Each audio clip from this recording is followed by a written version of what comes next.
नमस्कार, स्वागत है आपका 100 न्यूज़ में। मैं तिलका पांडे एक बार फिर से आपके सामने हाजिर हूँ। इस वक्त हम वीर सावरकर के ट्रेलर लॉन्च में आए हुए हैं और यहाँ पर आज रणदीप हुड्डा आने वाले हैं और इस ट्रेलर को लॉन्च करने वाले हैं। तो आइए चलिए ट्रेलर में चलते हैं और देखते हैं रणदीप हुड्डा ने इस फिल्म को लेकर क्या कहा है। अच्छा ठीक है। सो नमस्ते, कैसे हैं आप लोग? ये बढ़िया किया आपने। 1.5 घंटा जो बैठे हैं वो वसूल हो रहा है ना? 2.5 घंटा। अच्छा 2.5 घंटे से बैठे हैं। बहुत खाली हो यार आपका। But honestly I am also super excited.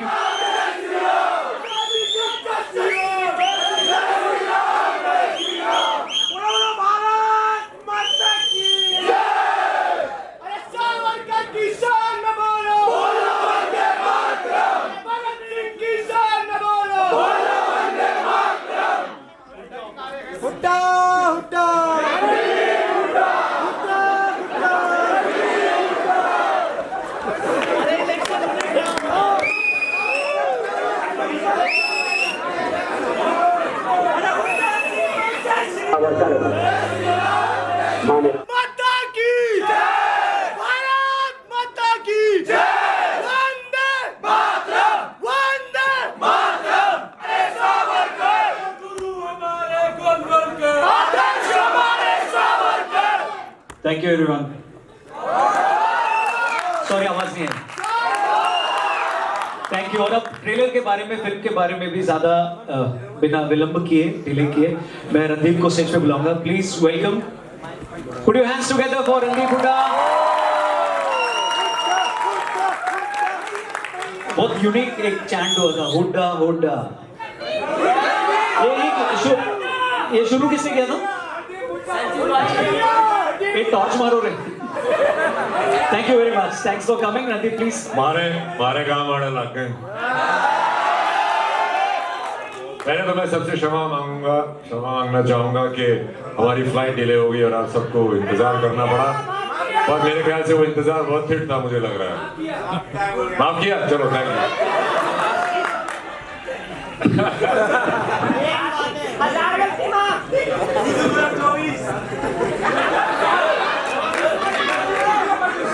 Please Randeep बातचीत शुरू करते हैं, क्योंकि ये जो पीछे से कमेंट आ रहे हैं, प्लीज उन कमेंट्स को आप सवाल में बदलिएगा और तब बदलिएगा जब मैं आपको इशारा दूंगा, ठीक है? और अगर आपको बीच में कोई सवाल पूछने का मन करे तो प्लीज आप हाथ उठाइएगा, क्योंकि हमारे साथ वॉलंटियर्स हैं जो आपको चेक करेंगे और फिर बाद में हम लोग एक एक सवाल लेंगे। वैसे सारे सवाल मेरे पास हैं जो शायद ट्रेलर के बाद आपके मन में आए होंगे या टीजर के बाद आपके मन में आए होंगे। तो शुरू करते हैं। रणदीप कैसे हैं आप?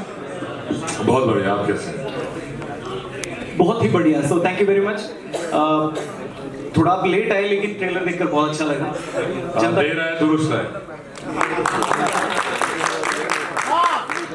रणदीप, फिल्म को आपने डायरेक्ट भी किया है, लिखा भी है, प्रोड्यूस भी किया है, एक्टिंग भी की है, और जो एक्टिंग की है आपने, मतलब बाकी लोग के लिए पैसे नहीं थे या फिर क्या सीन था? यही इतने लोगों का रोजगार आपने छीना। नहीं, एक्चुअली संदीप सिंह मेरे पास ये मूवी लेके आए थे एज एन एक्टर, और धीरे धीरे ऐसा इत्तेफाक होता गया। शायद सावरकर जी की उनकी खुद की आत्मा मुझे बोल रही थी कि और काम कर, इस पे और काम कर, और काम कर।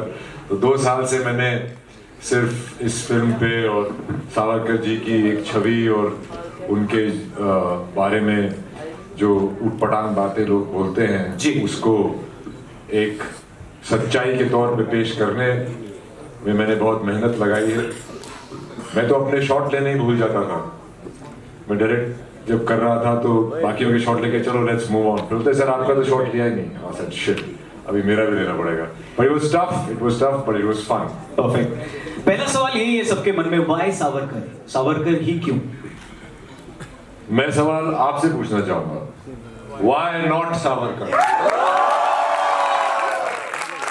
Why not Savarkar? सावरकर जी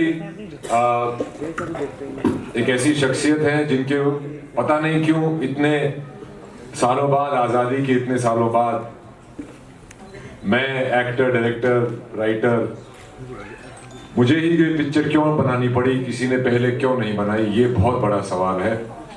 उनकी अभी 1980 के दशक में गांधी जी के ऊपर पिक्चर बनी थी, रिचर्ड एटनबरो ने बनाई थी। सरदार पटेल जी के ऊपर 2 पिक्चरें बन चुकी हैं। मैं खुद रंगरसिया कर चुका हूँ, सरबजीत कर चुका हूँ, जाल सोबराज प्ले कर चुका हूँ।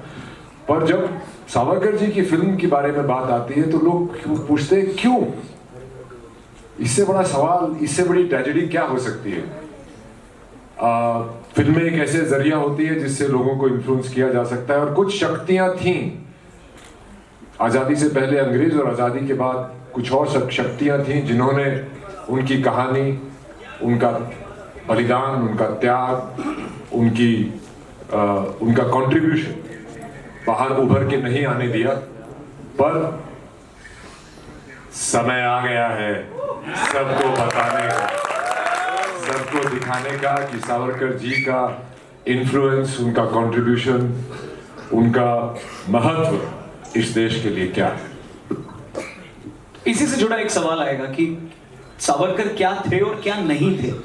फिल्म करने के दौरान आपको बहुत सारी चीजें जानने को मिली होंगी जब आप रिसर्च कर रहे होंगे और जब आप उस रोल को जी रहे होंगे, उस किरदार को जी रहे होंगे। तो सावरकर क्या थे और क्या नहीं थे, अगर इसको संक्षेप में बताना रहे तो क्या कहेंगे आप?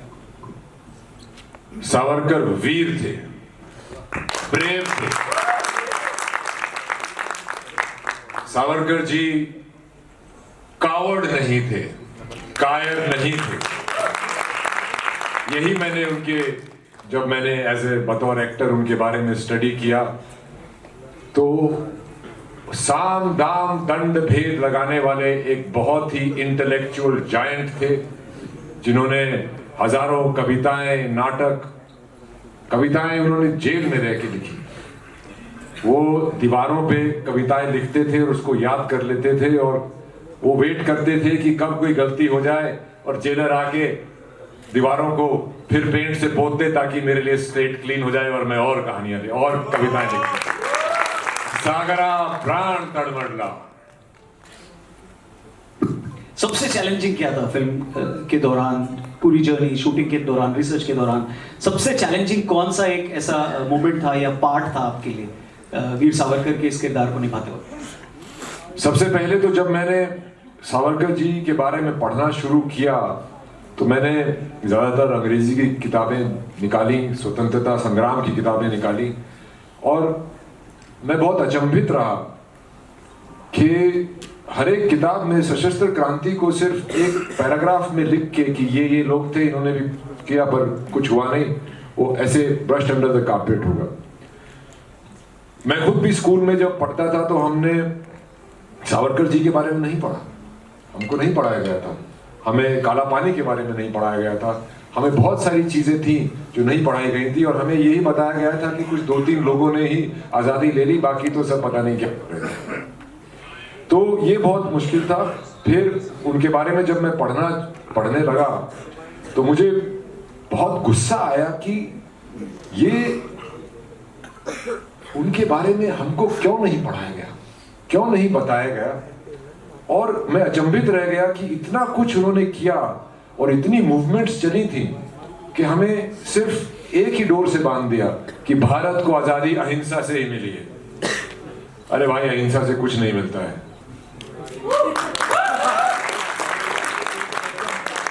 ये वाला पार्ट सर्कुलेट होगा, सो आप रेडी हो उसके लिए, राइट? हाँ, ठीक है, क्योंकि इसी से वापस सारे क्वेश्चंस इसलिए कनेक्टेड है क्योंकि जब आप बोल रहे हो तो उससे सवाल बन के आ रहे हैं कि इनके बारे में, वीर सावरकर के बारे में जब भी चर्चा होती है तो उससे कंट्रोवर्सी जुड़ी होती है और उनसे उनकी आइडियोलॉजी को जोड़ के देखा जाता है। So how did you prepare yourself उस कंट्रोवर्सी को भी ओढ़ने के लिए या उससे जुड़ने के लिए, और वो आइडियोलॉजी से भी आप कनेक्ट करते हैं क्या? जी बिल्कुल करता हूँ। उनके सवाल क्या था एग्जैक्टली आपका यार? कि जब आप प्रिपेयर कर रहे थे खुद को इस किरदार के लिए, इस रोल के लिए, तो आपको ये अंदाजा था कि कंट्रोवर्सी? मुझे ये अंदाजा था। बहुत लोगों ने मुझे ये भी कहा कि ये पिक्चर मत करो। मेरे शुभ चिंतक थे, तो मैं भी थोड़ा सावरकर जी जैसा ही हूँ, अड़ गए तो अड़ गए।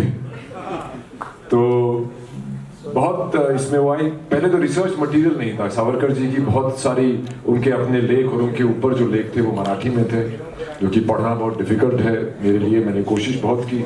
फिर मैंने बहुत सारी अंग्रेज़ी हिंदी की किताबें पढ़ी, आर्टिकल्स पढ़े, ये पढ़े, तो मुझे बहुत डीप रिसर्च करना पड़ा। वो ऊपर से मुझे नहीं मिला जो आप विकिपीडिया पेज वेज पे जाके एकदम से देख लेते हैं, वो सब नहीं था।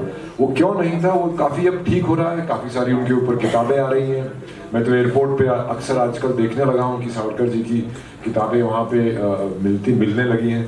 तो देश बदल रहा है और देश की सोच बदल रही है, और हम अपने भूले हुए हीरोज को एक्नॉलेज कर रहे हैं। ये बहुत बढ़िया बात है। फ्रीडम स्ट्रगल को लेकर कोई नया पर्सपेक्टिव खुला, कोई ऐसी चीज जो आपने रिसर्च के दौरान देखी, जो आपने अभी जानी हो कि ये अच्छा स्वतंत्रता संग्राम में ये भी हुआ था, उसके बारे में अगर आप कुछ शेयर करना चाहें। ऐसी बहुत सी चीजें थी।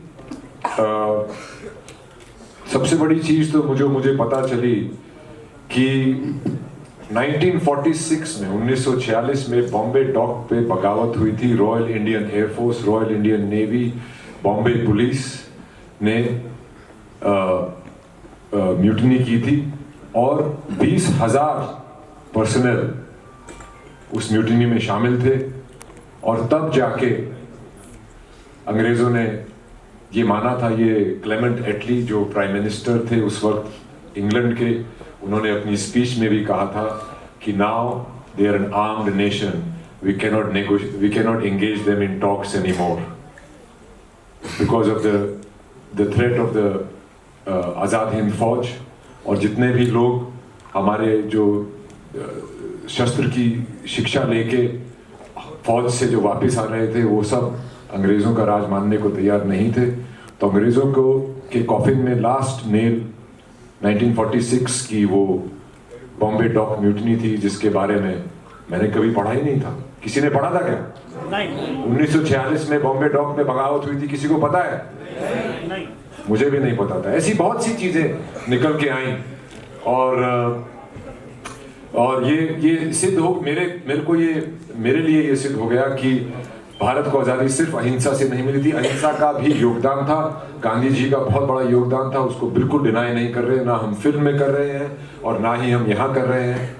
पर सावरकर जी का जो योगदान था वो क्या था, उसको हमने थोड़ा और डिटेल में दिखाया।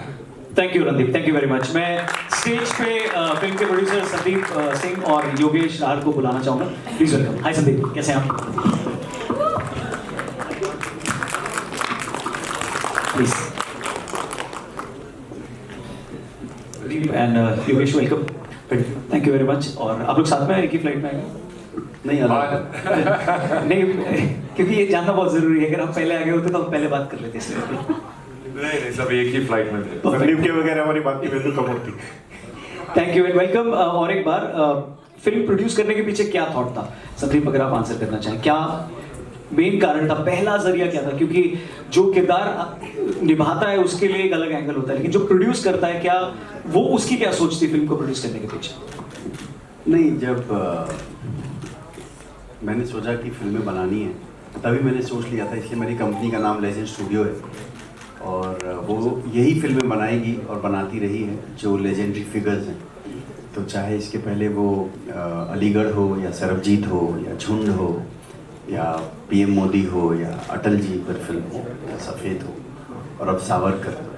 और सावरकर 2018 से मैं सोच रहा था, पर जिससे भी मैं पूछता था कि मुझे ये फिल्म बनानी है तो वो लोग बोलते थे बेटा मरोगे तुम, कोई साथ नहीं देगा। और ये बात सच थी कि 2018 से लेके 2021 तक ना मुझे फाइनेंसर मिलते थे, ना स्टूडियो, लिखने के लिए भी लोग तैयार नहीं होते थे ये फिल्म, क्योंकि लोगों के अंदर एक भय था और वो परसेप्शन क्रिएट कर दिया गया है माइंड में सावरकर जी के बारे में, जो कि बिल्कुल गलत था और गलत रहेगा। और अब शायद इस फिल्म के ज़रिए काफ़ी कुछ क्लियर हो जाएगा। तो 2021 में मुझे याद है वो दिन बहुत ही स्पेशल दिन है, 15 अगस्त का दिन था जब मैंने रणदीप हुडा को मैसेज भेजा। और 16 अगस्त से मेरे पास जो चीज़ें सावरकर जी के बारे में हमें नहीं पता थी वो रणदीप ने भेजना शुरू कर दिया था। और उसी ज़रिए फिर रणदीप ने लिखना भी शुरू किया फिल्म को, उसके बाद डायरेक्शन भी किया उसके बाद सब कुछ किया, मतलब रणदीप यहाँ पे ऐसे बैठे हैं, नॉर्मल लग रहे हैं, लेकिन रणदीप दिन भर अब एक ब्लैक स्टूडियो में बैठे रहते, कभी DI में, कभी साउंड में, कभी बैकग्राउंड में, कभी डबिंग में। बट एक बात मैं आज कहना चाहूँगा कि बॉलीवुड का कोई भी एक्टर ये रोल कभी नहीं करता, हिम्मत ही नहीं होती। तो ये फिल्म बनने का सबसे बड़ा कारण ही रणदीप हुडा है, क्योंकि रणदीप हुडा ने जब हाँ कहा तब हमें पहला पैसा मिलना शुरू हुआ और ये फिल्म बनी। So thank you Randeep. Thank you for being here. Thank you Sandeep, thank you Randeep. Okay, आपसे मैं पूछना चाहूंगा योगेश कि आपके हिसाब से ये फिल्म क्या इम्पैक्ट या क्या मैसेज देगी सोसाइटी को? एक तो ये है कि बहुत सारी चीजें क्लियर होंगी वीर सावरकर के बारे में, उसके अलावा भी कई सारी चीजें होंगी। कोई एक पॉइंट अगर आप शेयर करना चाहें। ये यूथ को इंस्पिरेशन करने का काम करेगी। सबसे बड़ी बात ये है, जब हम छोटे थे हमने देखा था कि दीवारों पे भगत सिंह, चंद्रशेखर आजाद, बहुत बड़े क्रांतिकारियों के फोटो होते थे। बट आज के टाइम में वो चीज़ें कम हो गई हैं, और आज के टाइम में जब ये इस सावरकर जी की मूवी आएगी तो लोग थिएटर में जाएंगे। उनमें लास्ट मूवी जो मैंने देखी थी लेजेंड ऑफ भगत सिंह थी या मणिकर्णिका थी, फ्रीडम फाइटर पे, उसके बाद कोई मूवी नहीं आई। तो ये 20 साल बाद या 7-8 साल बाद कोई फ्रीडम फाइटर पे मूवी आ रही है, तो ये बहुत बड़ी बात है और ये एक बड़ा अचीवमेंट है। और मेरा एक पर्सनल कनेक्शन है इस मूवी के साथ। मेरे दादाजी great grandfather was a freedom fighter, तो उन्होंने काफ़ी बार वो जेल में गए हैं ड्यूरिंग द स्ट्रगल, इस फ्रीडम स्ट्रगल के टाइम पे। जब रणदीप भाई ने मेरे को कहा कि भाई हम ऐसे ऐसे कर रहे हैं, तो उन्होंने पूछा कि भाई स्टोरी सुनोगे? मैंने कहा नहीं। बोला क्यों? मैंने कहा अगर मैं सुनूंगा तो भी आप चेंज नहीं करोगे तो उन्होंने बोला कि ब्लाइंड खेलोगे? मैंने कहा हाँ जी ब्लाइंड खेलेंगे। मुझे आपकी आर्ट पे, आपकी क्राफ्ट पे, आपके पैशन पे और उस चीज़ पे भरोसा है।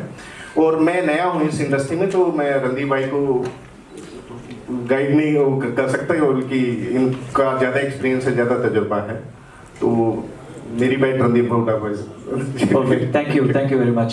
संदीप और योगेश, ये कॉमन सवाल है, आप भी जवाब दे सकते हैं रणदीप, कि कैसे इमोशनली, फिजिकली तो कैसे उन्होंने खुद को प्रिपेयर किया, और इससे पहले भी फिल्मों में हमने इनका पोटेंशियल देखा हुआ है और लोगों ने, है ना, और उसके तो कायल ही लोग, पर इस फिल्म में इमोशनली भी और आइडियोलॉजिकली भी और शारीरिक रूप पे तो ठीक है, मानसिक रूप से भी और अंदर से भी वो फील होना चाहिए। वो कैसे देखा आपने, कैसे किया रणदीप ने खुद को प्रिपेयर?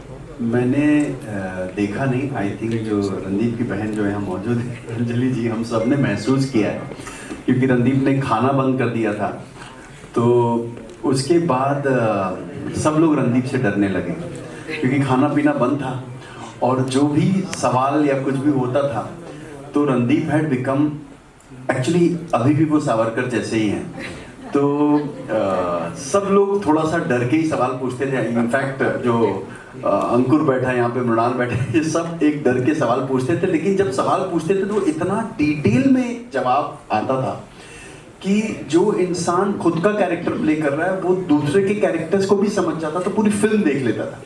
और एक एक दिन में, trust me on this when I से दिस, इतना मैंने इतनी सारी फिल्में बनाई हैं, पर इतना डेडिकेशन दिख नहीं सकता किसी और एक्टर का, क्योंकि हाँ बाकी लोग मार्केटिंग अच्छी कर देते हैं, रणदीप को ज़्यादा मीडिया से बात करना या मार्केटिंग करना पसंद नहीं है, हमें आज भी कन्विंस करना पड़ता है।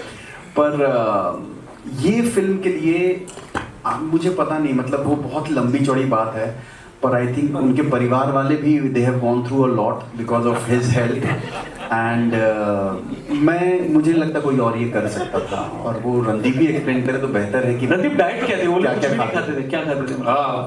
नहीं, मेरी सिस्टर अंजलि हुडा जो कि इसमें मैडम कामा प्ले कर रही है, उसका एक्टिंग डेब्यू है। तो मैं पहले भी जब मैंने 2 लफ्ज़ों के लिए बहुत ज़्यादा मसल पुट ऑन किया था या सरबजीत के लिए वेट लॉस किया था, तो she is a internal medicine doctor and तो she looks after my health a lot. और इसमें मैं बीच में मेरी टांग भी टूट गई थी, तो बीच में वेट गेन दोबारा हो गया था, तो उसको दोबारा लूज़ करना और विद इन डेज उसमें डिफरेंस लाना, वो बहुत अंजलि ने मुझे बहुत हेल्प किया। बट वो एक हिस्सा होता है फिजिकल, जो कि आप एक रूटीन में बंध के आप करने लग जाते हैं, पर उससे ज़्यादा सावरकर जी को समझना, सावरकर जी की सोच को समझना, उनको पढ़ना, उनके बारे में पढ़ना, उनके आसपास के जो लोगों की कहानियाँ थी वो सुनना, तो उनका जो एसेंस था, उनकी जो थॉट प्रोसेस थी, और वो समझना बहुत बहुत मेरे लिए अनिवार्य था, क्योंकि मैं डायरेक्ट भी कर रहा था। और उनको समझना कॉम्प्लिकेटेड भी है और बहुत सिंपल भी है। तो इट वाज थिंग, बिकॉज जैसे अगर उनकी हिंदुत्व की बात की जाए तो उन्होंने एक डेफिनेशन दी थी कि हमारी हिंदुस्तान की पॉलिटिकल आइडियोलॉजी होनी चाहिए स्वतंत्रता के अगेंस्ट उस वक्त, जिसका नाम उन्होंने दिया था हिंदुत्व, जिसमें उन्होंने बोला था कि किसी को हिंदुत्व शुरू में इतना समझ में नहीं आया तो उन्हें समझाना पड़ा कि हिंदू कौन है। तो सिंधु नदी से सिंधु सागर तक, इसमें विशाल देश में जो भी लोग रहते हैं, जो इसको अपनी पितृभूमि मतलब अपने पूर्वजों की जमीन मानते हैं, मातृभूमि मतलब यहाँ की संस्कृति, त्योहार, खान पान, वेशभूषा को अपना मानते हैं, वो हिंदू है। जो हिंद से प्यार करे वो हिंदू है। तो इस वक्त उन्होंने, क्योंकि उस वक्त एक पैन इस्लामिक इन्वेजन का एक डर था, जिसमें तो सोचते थे कि अगर जिहाद के नाम पे हमला हुआ तो ज़्यादातर अंग्रेजी फौज में नॉर्थ वेस्ट फ्रंटियर प्रोविंस में मुस्लिम सोल्जर्स थे, तो उनको ये डाउट हुआ था कि ये देश के लिए लड़ेंगे या धर्म के लिए। तो उन्होंने इसीलिए लास्ट में एक क्लॉज डाला था कि ये उसकी पुण्य भूमि भी होगी। जो इस देश को सब चीज़ों से ऊपर मानता है, धर्म से ऊपर मानता है, और इस देश के लिए उसको प्रेम है, वो हिंदू है, चाहे वो किसी भी धर्म, किसी भी जात, किसी भी समाज का हो। Thank you. सो बेसिकली अगर मैं फिजिकल ट्रांसफॉर्मेशन की बात करूं तो वो क्रैक कर लिया आपने, तो अब आप वैसे रोल ही ढूंढते हो जहाँ पे, क्योंकि भाई पता है अपने को, तो पता है कैसे करना है। नहीं, जब मैं रोल एक्सेप्ट करता हूँ तब मुझे नहीं पता होता। जब मैं तस्वीरें वगैरह देखता हूँ और क्या क्या गुजरा, तब मुझे रियलाइज होता है कि क्या करना। क्योंकि प्रोड्यूसर सब क्लियर है कि ऐसी बॉडी पे ही बना लेगा भाई, ये आदमी नहीं खा पी रहा है। नहीं, मेरे को अभी मना किया है और मत करना भाई। ठीक है। Okay guys, floor is open. अगर आपके कोई सवाल है तो प्लीज आप एक एक करके पूछिएगा। Yes sir. रणदीप, मैं राहुल जैन, नमोकार चैनल से। मेरा आपसे सवाल है कि इसमें आपके ट्रेलर में लास्ट एक लाइन है कि कांग्रेस के किसी भी सदस्य को काला पानी की सजा नहीं हुई जी। और आज के समय में हम देख रहे हैं, चाहे वो इससे पहले अटल जी की मूवी हो, बहुत सच्चाई से फिल्म को बनाया जा रहा है, तो इसमें वर्तमान सरकार का आप कितना सहयोग मानते हैं? देखिए, ये फिल्म तो मैंने लिखी है, डायरेक्ट की है, एक्टिंग की है, प्रोड्यूस भी की है, तो ये तो मैंने अपनी सावरकर जी की श्रद्धा के लिए की है। और ये बात सच है कि कांग्रेस के किसी भी मेंबर को काला पानी की सजा कभी नहीं हुई। वो क्यों नहीं हुई, ये बात हम सबको सोचनी चाहिए। लेकिन अगर आज के समय में मनमोहन सिंह जी होते या कांग्रेस की सरकार होती तो क्या आप ये लाइन बोल पाते फिल्म में? क्यों नहीं बोल पाते? ये इंटॉलरेंस की जो आप इंटॉलरेंस की बात कर रहे हैं कि ये लाइन टॉलरेट नहीं होती अगर कोई और सरकार होती और अभी ये हो जाता। देखिए, इनटॉलरेंस तो कभी से चली आ रही है। सावरकर, एक किस्सा बताता हूँ आपको। सावरकर जी के फैमिली कनेक्शंस थे मंगेशकर फैमिली से। लता जी ने उनके बहुत गाने भी गाए थे, आशा जी ने भी गाए थे। और तो लता जी और उनके सावरकर, लता जी के पिताजी और उनका बहुत याराना था, उनके लिए नाटक लिखते थे। तो उनके बेटे हृदय नाथ Mangeshkar ji all India radio में काम करते थे। तो उन्होंने सावरकर जी की कुछ कविताओं को, जैसे सागरा प्राण तड़मंडला, जयस्तुते वगैरह को गानों में कन्वर्ट किया, जिसको लता दी ने गाया। और उन्होंने जब ऑल इंडिया रेडियो में पेश किया तो उन्हें नौकरी से निकाल दिया कि उनकी जरूरत कैसे हुई ये करने की। तो अब आप अंदाजा लगा सकते हैं उससे क्या होगा और क्या नहीं होता। और एक और इनटॉलरेंस की अगर बात करें, आप किसी को पता नहीं है कि नारायण राव सावरकर, डॉक्टर नारायण राव सावरकर, जो सावरकर जी के छोटे भाई थे, उनको मॉब लिंचिंग में मार दिया गया था गांधी जी की हत्या होने के बाद 8000 ब्राह्मण को महाराष्ट्र में मैसेकर कर दिया गया था, जिनमें से वो खुद थे। तो आप किसी और स्वतंत्रता सेनानी के बारे में जानते हैं जिनके भाई के साथ ऐसा हुआ और किसी ने कुछ नहीं बोला? कोई नहीं बोला, ना आप लोगों को बताया गया कि उनके साथ ऐसा हुआ। तो ये तो वक्त वक्त की बात होती है। रणदीप, आपने फिल्म में बोला है कि अहिंसा से नहीं, हिंसा से भी मतलब आजादी मिलती है। तो आजादी मिली है, हिंसा का भी उसमें आर्म रेवोल्यूशन। देखिए, हिंसा अपने आप में एक अलग लफ्ज है और किसी आर्म रेवोल्यूशन एक अलग लफ्ज है। तो किस तरीके की हिंसा जो है कि मतलब इसमें जो करी गई है, जो स्वतंत्रता आंदोलन के दौरान, जो थोड़ा डिफाइन का आपने स्टडी? देखिए, सबसे बड़ी उपलब्धि क्या हुई थी कि मैंने भी स्कूल में पढ़ा था कि 1857 म्यूटनी के बारे में, सिपॉय म्यूटनी, जिसको सिपॉय म्यूटनी कहते थे। तो सावरकर जी ने, जब वो लंदन में थे, लाइब्रेरी में बहुत रिसर्च करके उन्होंने पूरा नजरिया ही बदल दिया था कि 1857 भारत का पहला स्वतंत्रता संग्राम था, जिसमें शस्त्रों के साथ अंग्रेजों पे हमला किया गया था। अंग्रेज सरकार हिल गई थी। इनफैक्ट ईस्ट इंडिया कंपनी को निकाल के ब्रिटिश क्राउन ने वो इंडिया की लगाम संभाल ली थी और पूरे देश को निहत्था कर दिया गया था। फिर 1870 के दशक में वासुदेव फाड़के जैसे लोगों ने शस्त्र उठाने फिर से शुरू किए। फिर चापेकर बंधु, फिर उनसे इंस्पायर होके आए सावरकर। और सावरकर जी ने जब ये किताब लिखी, उस किताब से वो किताब पूरे देश में फैली और उस किताब से आप चंद्रशेखर आजाद, भगत सिंह, खुदीराम बोस, सुभाष चंद्र बोस, सबको एक नई वो मिली कि अगर हम इकट्ठे होकर एक सशस्त्र क्रांति करते हैं तो ये अंग्रेज तो बहुत थोड़े से हैं, इनको तो कभी भी मार के भगा सकते हैं। तो ये उपलब्धि सशस्त्र क्रांति की थी, जिसका साथ नहीं दिया गया, क्योंकि हिंदुस्तान में एक अहिंसावादी सोच भी पैदा हुई, जिससे कि नेगोशिएशन करते करते बहुत साल गुजर गए। अगर सशस्त्र क्रांति होती तो शायद, अगर उसको साथ दिया जाता तो शायद जल्दी मिल जाती।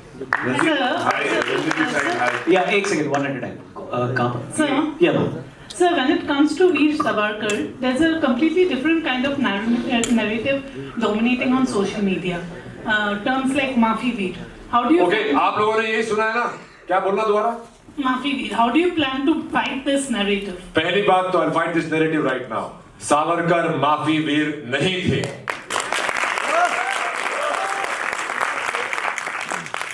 उस वक्त अरे आप में से कोर्ट गए होंगे, ये स्टूडेंट लोग तो बहुत जाते हैं।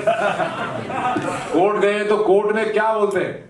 कोर्ट को कैसे योर ऑनरेबल कोर्ट ऐसे एड्रेस करते हैं ना, your honour, thanking you, your obediently, ऐसे ही यूज करते हैं। और जब हमें स्कूल में एप्लीकेशन लिखना सिखाते हैं तब क्या करते हैं? Yours faithfully, yours obediently.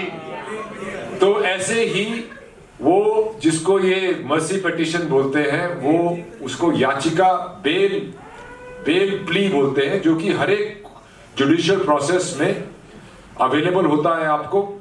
और उसको वो आपको, अब सावरकर जी को 50 साल की सजा हो गई काला पानी में 7x11 के रूम में। तो ऐसा तो नहीं है कि वो जाके वहां पे 50 साल किसी रिजॉर्ट में रहने वाले हैं। तो वहां पे अगर कोई आदमी होगा तो वो उनका क्या सोचना था कि साम दाम दंड भेद मैं इस्तेमाल करके यहां से निकलूं और देश की स्वतंत्रता संग्राम में हिस्सा लूं फिर से, और दुश्मन को किए हुए वादे निभाए नहीं जाते।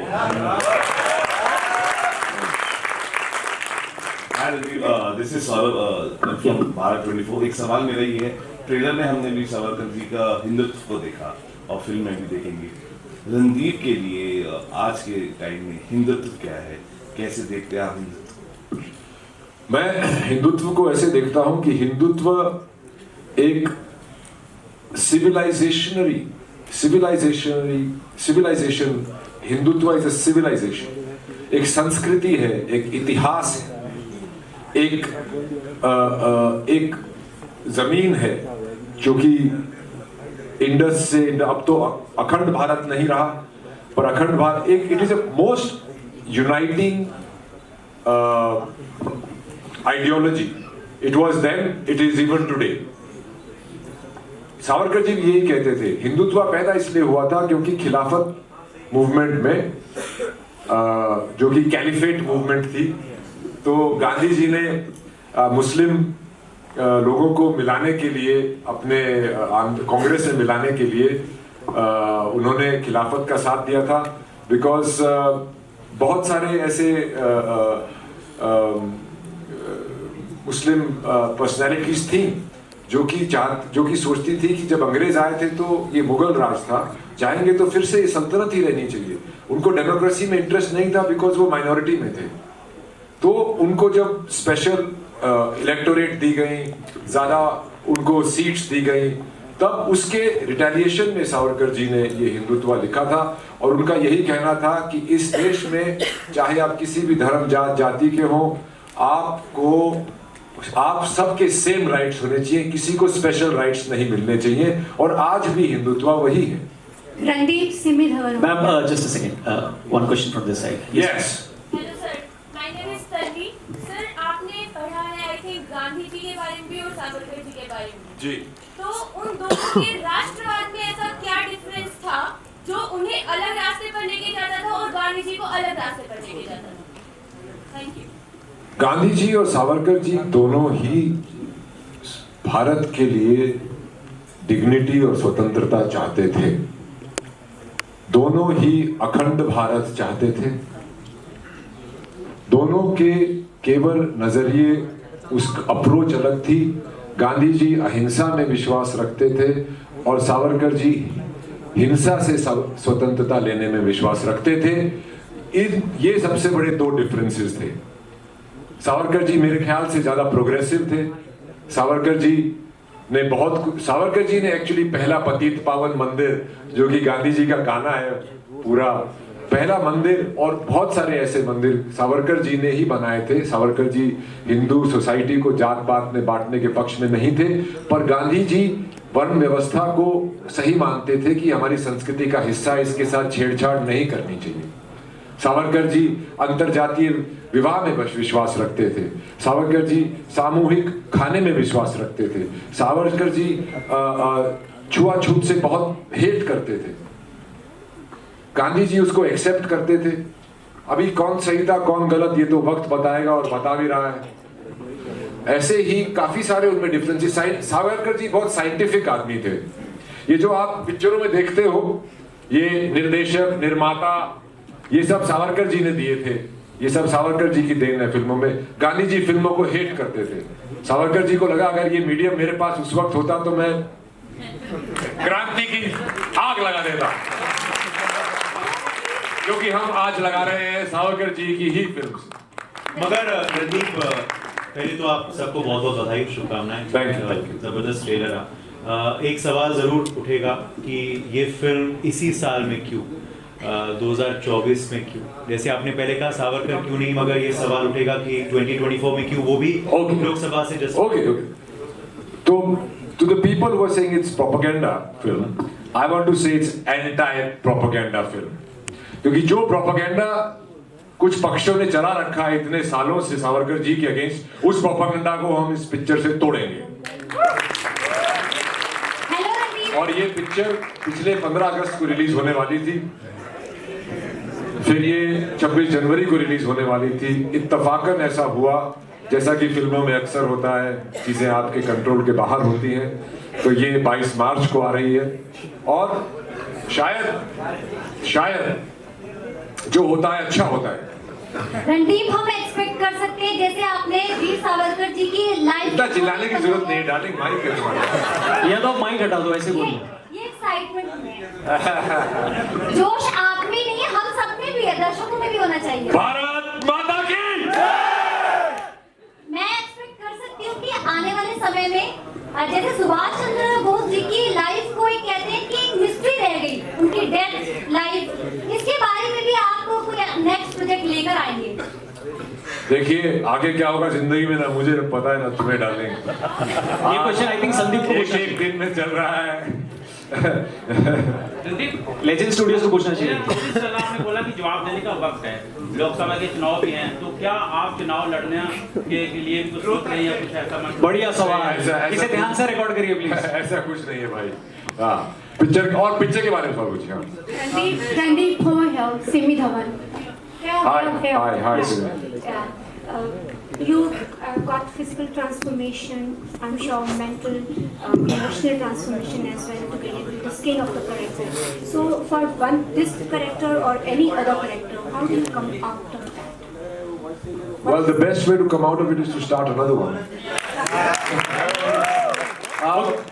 It takes a long time to kind of filter in and filter out. That's why my projects are spaced out, and my family keeps telling me that you should do more movies so you make more money. But I think I would rather do each movie well that it lasts beyond my lifetime. Sir last question, एक सवाल sir, सामने सदीप, आपने सावरकर जी के बारे में जो research करी, क्या आप स्टूडेंट्स को कुछ 2 किताबें ऐसी बताएंगे जो आपको लगता है कि हाँ ये किताबें अच्छी हैं, जो स्टूडेंट्स को पढ़नी चाहिए?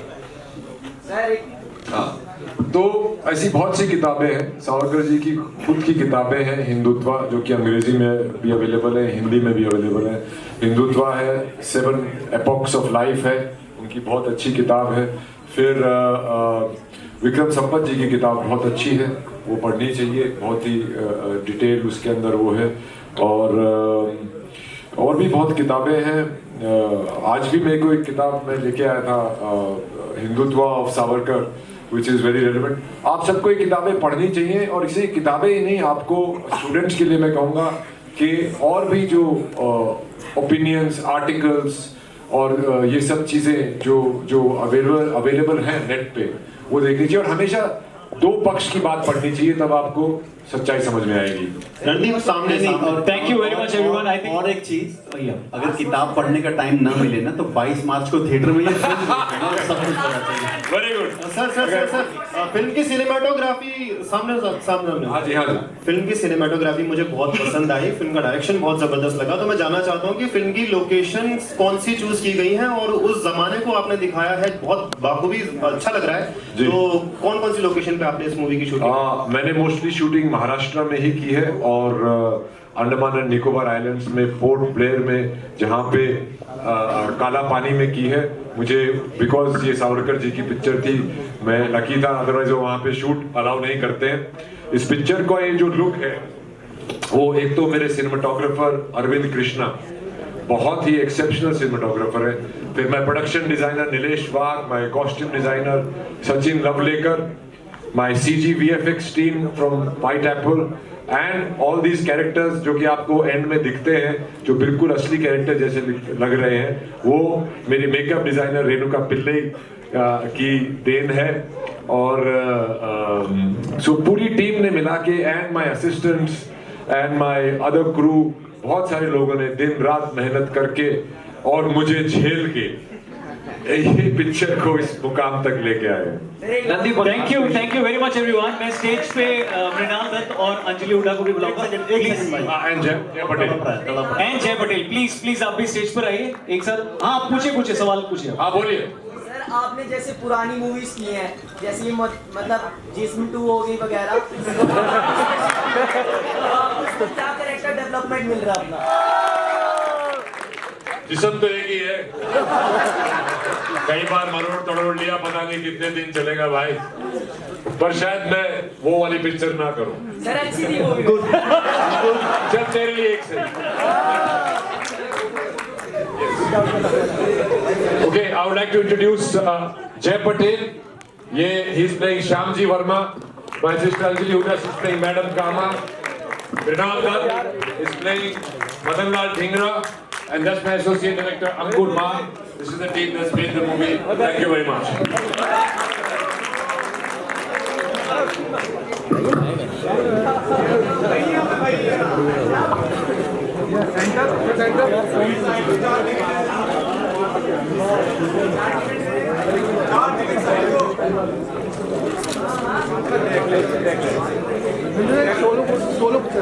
Thank you very much. Randeep जी, एक डायलॉग हो जाए। एक डायलॉग तो सुना दीजिए रणदीप जी।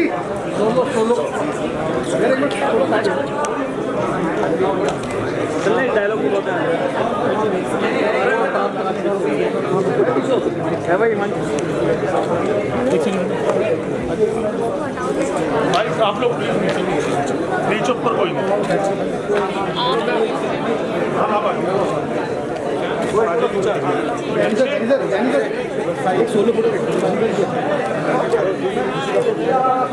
सर एक डायलॉग बोल दो।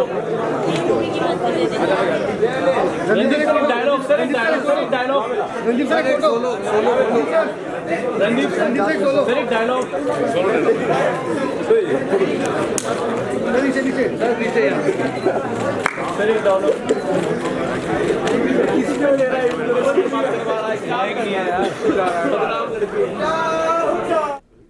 तो जैसा कि आपने देखा ट्रेलर काफ़ी एक्साइटेड लग रहा है और साथ ही में रणदीप हुड्डा ने फिल्म से जुड़ी बहुत सारी बातें भी बताई और ये फिल्म सिनेमाघर में 22 मार्च को रिलीज़ होने वाली है। आप सब ने भी अगर ट्रेलर देखा है तो हमें कमेंट सेक्शन में कमेंट करके ज़रूर बताएं कि आपको ट्रेलर कैसा लगा।